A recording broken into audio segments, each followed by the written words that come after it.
Welcome back. Last week, the CDC released school guidelines for the fall. Between those guidelines and distance learning, many parents are looking for a solution to help their child's educational journey.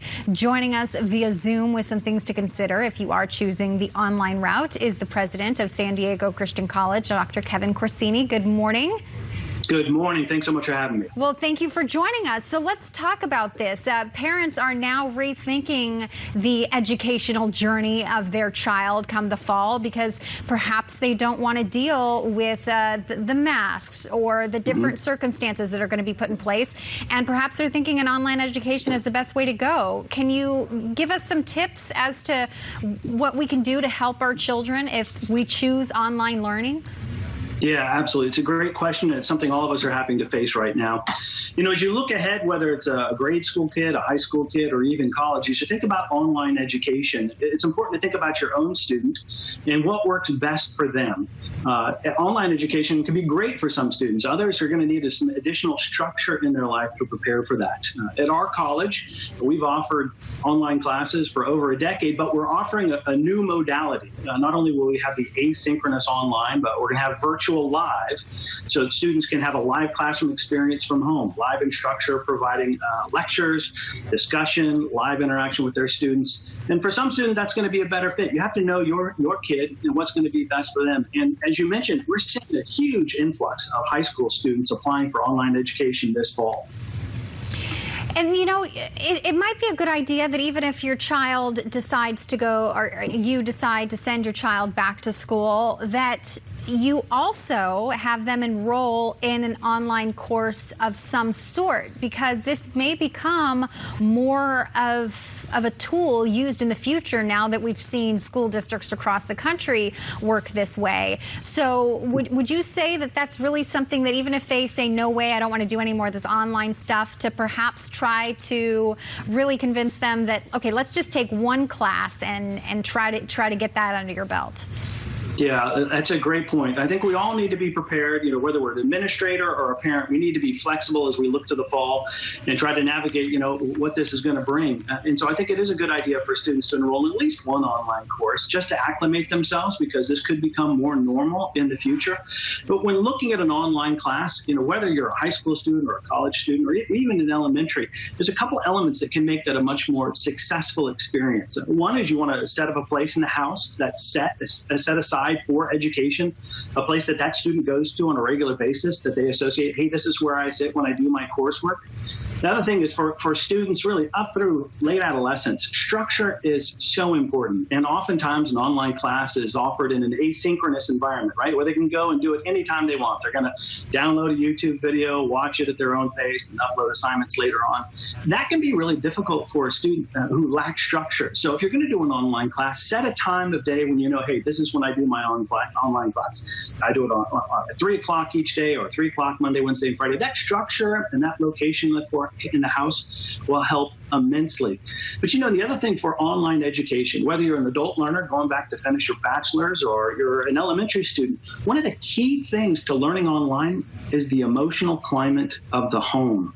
And people don't often think about this, but in your home, when you go to teach, if there is stress, if there's tension, if there's discord in the home, that is immensely interruptive to the learning process. And so as parents, I think we have to be really mindful of the emotional climate, even if it has nothing to do with the class, because you want that student to be able to focus, right, engage, and be able to give their full attention to the coursework. And so oftentimes in the house, you have to be mindful. Maybe that's putting them someplace in the house. Sometimes it's, hey, this is going to be the time when they're doing their class. We need to make sure the house is cool and calm.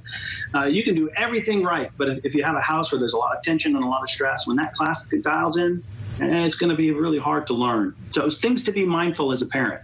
That's such an important aspect. I think whether your student is at home learning or away at school, it's that home environment is so critical. You know, there's all this talk of the brain drain that happens during summer, and a lot of the concern is now, since the learning has been kind of lax for a lot of kids, I won't say every kid, but a lot, and then you have the summer months, and then you expect them to get raring to go, and in a different environment, a stressful one if you will. What can we do as parents, teachers, to sort of help gear them up during the summer and to prepare them for what's coming this fall?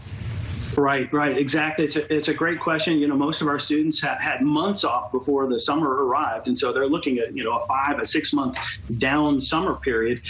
And again, I go back to structure. Just even a little bit of structure that helps a student in a time when they're, to a large extent locked at home. So for parents, it doesn't have to be discipline specific. You don't have to say, hey, you're going to work in algebra across the summer.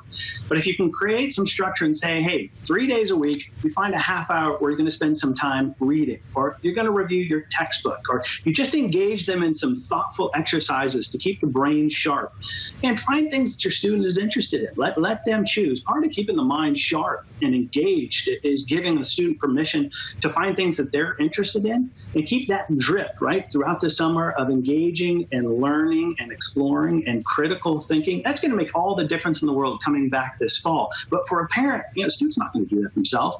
You got to find time for that. You have to make time for that. And if a student knows, hey, Tuesdays and Thursdays at 3 o'clock is when I got to re-engage, I'm going to read a book, or I'm going to go back and review some of my notes from this past year, that'll help a lot. But again, for moms at home, if you're home with your kids or dads, we need to create that structure for our kids. And that is just going to prepare them for success going into the fall with whatever we encounter there. Well, we know that you've helped build one of the largest online schools in the country, 94,000 students strong. So we are taking your advice, taking notes. Dr. Kevin Corsini, thank you so much. Appreciate the time and the great advice this morning. Well, we appreciate it. We're all concerned about our students. We want what's best for them as an administrator and as a parent. I got 2 in college and 1 in high school. You have to see it through both lenses. And the only thing I would say is, we need to take a cooperative approach. Communicate, work with the administrators at the school where your student attends. And, all of us, we're all trying to do everything we can as administrators, as leaders of school to help students as well. One of the things we're doing is we're opening a medical clinic on our campus, bringing in 2 full-time doctors. We're going to offer testing to find out which students are contagious and which students have antibodies. We're going to have that available for every student, every teacher. We're doing everything we can because as leaders of school, we want our students to be safe, right? We want to have families that can be at ease and know, hey, my students being taken care of. And that's true at any school, whether it's an elementary, high school, or college. We're all doing our best, whether it's decompressing our classes. But know that most schools, we're all trying to work with families to ensure, hey, your kid's going to get the best education possible, and we're going to make sure you and your family are safe and are healthy. Cleaning protocols are being put in place all across the county. We're all doing everything we can to ensure students go into the fall best equipped as possible. It needs to be a collaborative approach, right? We need to work together. Absolutely. I understand that as a father and also as the head of a school. Well, we wish you a safe and successful fall semester. Thank you so much for your advice this morning. Take care. Thanks so much for having me. Have a great day. You too.